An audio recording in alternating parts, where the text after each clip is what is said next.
Welcome to mid day me education. This is Aditya Modi from NIT Trichy. आज हम लोग class 9 chemistry chapter atoms and molecules का चौथा part देखेंगे। तो आज हम लोग स्टार्ट करेंगे राइटिंग केमिकल फार्मूला से। तो हम लोग केमिकल फार्मूला कैसे लिखते हैं? तो सबसे पहले केमिकल फार्मूला क्या होता है? The shortest way to represent a compound with the help of symbols and valency of elements is known as chemical formula. मतलब तो जैसे मान लीजिए सोडियम क्लोराइड है, सोडियम क्लोराइड या वाटर है। हर जगह रिएक्शन होगा तो क्या पूरा सोडियम क्लोराइड इतना लंबा चौड़ा नाम लिखिएगा? या वाटर 10 जगह आपको लिखना है रिएक्शन में तो क्या इतना वाटर पूरा लिखिएगा? नहीं। तो इसके लिए एक शॉर्टकट निकाला गया जिससे आप केमिकल फॉर्मूला लिख सकते हैं। तो सोडियम क्लोराइड के लिए निकाला गया NaCl। वैसे वाटर के लिए क्या निकाला गया? वाटर के लिए निकाला गया H2O। ठीक है। सोडियम क्लोराइड के लिए क्या लिखा गया? NaCl। तो ये हो गया तरीका जिससे आप केमिकल फार्मूला लिखने का फायदा देख सकते हैं कि मतलब केमिकल फार्मूला क्यों लिख रहे हैं, क्योंकि आप शॉर्टकट में चीज़ों को रिप्रेजेंट कर सके। अगर कोई रिएक्शन हो रहा है, कुछ हो रहा है, तो आपको दिक्कत नहीं हो रिप्रेजेंट करने में, इतना लंबा चौड़ा नाम नहीं लिखना पड़े।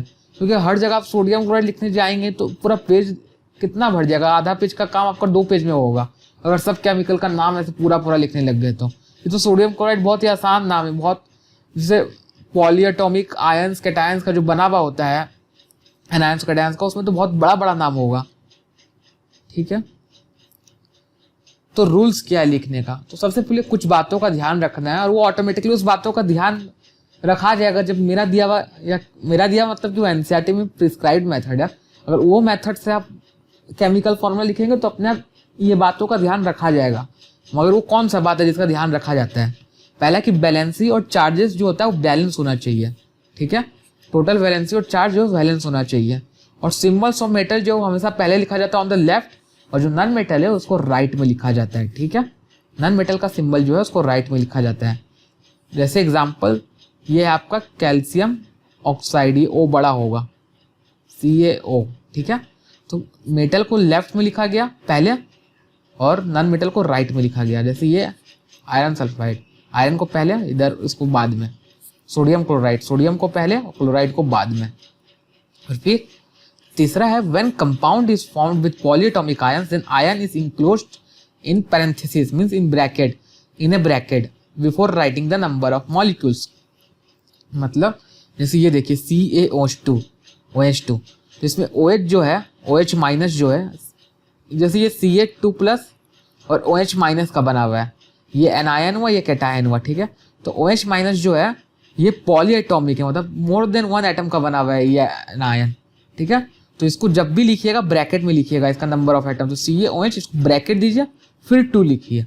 ठीक है। मगर यही NaOH आपको ऐसे नहीं लिखना है, NaOH ऐसे नहीं लिखना है, ये गलत है। NaOH वैसे लिखना है। क्यों? क्योंकि यहाँ पे OH सिर्फ एक प्रेजेंट है। जहाँ एक से ज्यादा रहे, जहां भी पॉलीएटॉमिक आयन एक से ज्यादा रहे वहां पे आपको ऐसा करना है। ठीक है। जैसे देखिए CaCl2 हुआ, तो इसमें क्लोरीन को आपको ऐसे नहीं लिखना है, ये सही है। ये नहीं करना है कि CaCl2 को ऐसे कर दिए, ये गलत है क्योंकि ये पॉलीएटॉमिक नहीं है। Polyatomic means more than 1 atom का बना हुआ हो, डिफरेंट एटम। ठीक है। तो जैसे OH या फिर मोर देन 1 एटम आप कर सकते हैं। तो जैसे OH मोर देन 1 एटम का बना हुआ है, 1 एटम 2 एटम। ठीक है। तो इसको आपको ब्रैकेट के अंदर घुसाना अगर एक से ज्यादा प्रेजेंट है तो, इसलिए CaOH2 के OH को ब्रैकेट के अंदर लिखा, वहीं NaOH में वैसा नहीं किया। Some methods to write the chemical formula. पहला क्या? Write symbols of elements present in the compound. सबसे पहले आपको सिंबल लिखना है जो प्रेजेंट है कंपाउंड में। जैसे देखिए यहाँ Mg है, Cl है, MgCl हमको लिखना है मैग्नीशियम क्लोराइड का, तो उसमें जैसे मैग्नीशियम क्लोराइड का हमको लिखना है, मैग्नीशियम क्लोराइड का हमको केमिकल फॉर्मूला लिखना है। तो इसमें कौन कौन सा एलिमेंट्स प्रेजेंट है? इसमें मैग्नीशियम प्रेजेंट है जिसका सिंबल Mg है, क्लोरीन प्रेजेंट जिसका सिंबल Cl है। तो नॉन मेटल को लेफ्ट में लिखिए और नॉन मेटल को राइट में लिखिए। ठीक है। तो लिख दिए, Mg पहले लिख दिया, Cl बाद में लिख दिया। फिर put the valency above his symbol. तो सिंपल आप वैलेंसी या फिर चार्ज कर सकते हैं, उसके नीचे उसका चार्ज लिखिए। तो सिंपल वैलेंसी भी कर सकते हैं +2 और इसका -1। ठीक है, -1। फिर क्रॉस द वैलेंसी ओवर, इसको स्वैप कर दीजिए, ऐसे स्वैप कर दिए, ये आपको नंबर ऑफ एटम दिखाएगा, मतलब Mg 1 रहेगा, Cl 2 रहेगा, इसका मतलब ये हुआ। Cancel down the ratio if necessary और write the correct chemical formula. तो ये नंबर दिखा रहा है, Mg 1 रहेगा, इसका मतलब हुआ, और Cl 2 रहेगा, इसका मतलब ये हुआ। तरीका हो गया कैसे लिखा जाता है, ठीक है। और केमिकल फॉर्मूला लिख दीजिए। अब आपका रेशियो ऐसा आया, मान लीजिए आता है Mg2Cl2, मान लीजिए आया नहीं, तो 2 कट के नियरेस्ट होल नंबर रेशियो क्या होगा, 1:1, तो ये हो जाएगा MgCl। ऐसा हुआ नहीं, या अगला एग्जाम्पल भी दिखाएंगे जहाँ असली में होगा। जैसे मान लीजिए आगे दिखाते हैं, पहले ये देखिए एक और एग्जाम्पल, जैसे HCl है, यहाँ पे ये Cl है, HCl है, तो दोनों का वैलेंसी लिखे 1 1, या तो चार्ज या तो वैलेंसी, दोनों को क्रॉस किए, और यानी हाइड्रोजन 1 रहेगा और Cl 1 रहेगा, तो HCl लिखा गया। अब जैसे देखिए, ये देखिए MgCl 2 + 1 माइनस, ये हो गया MgCl2।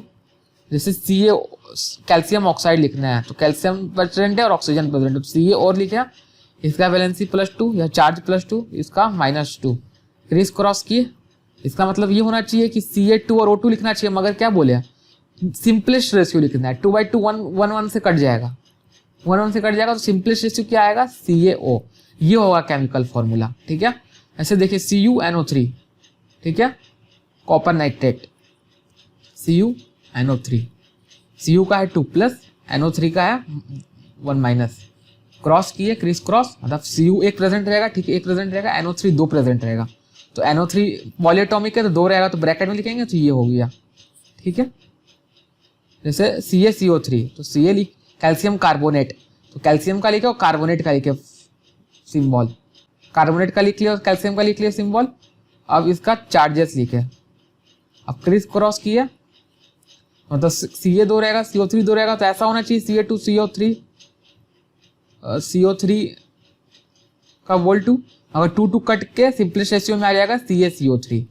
सिंपलेस्ट रेशियो लेना है आपको, जैसे मान लीजिए अगर 2:4 है, तो उसको कट के कितना आ जाएगा, वो कट के आ जाएगा 1:2 में। अगर 1:2 है तो 1:2 ही रहेगा, कट के सिंपलेस्ट रेशियो 1:2 ही है। अगर 3:6 है तो कट के कितना आ जाएगा, ये 1:2 में आ जाएगा। सिंपलेस्ट रेशियो आपको लेना है, 1:2 तो फर्दर नहीं कटेगा, किसी में कॉमन फैक्टर नहीं आएगा इसमें, ठीक है। अब हम लोग पढ़ेंगे मॉलिक्यूलर मास। तो मॉलिक्यूलर मास क्या होता है, the molecular mass of a substance is the sum of atomic masses of all the atoms in a molecule of the substance. जैसे वाटर मान लीजिए H2O, तो इसमें sum of all the masses of atom है, ठीक है, तो इसका मॉलिक्यूलर मास क्या होगा, तो हर एटम का मास ले लीजिए, टोटल मास इसका ले लीजिए, जिसमें 2 हाइड्रोजन मॉलिक्यूल है और +1 ऑक्सीजन मॉलिक्यूल है।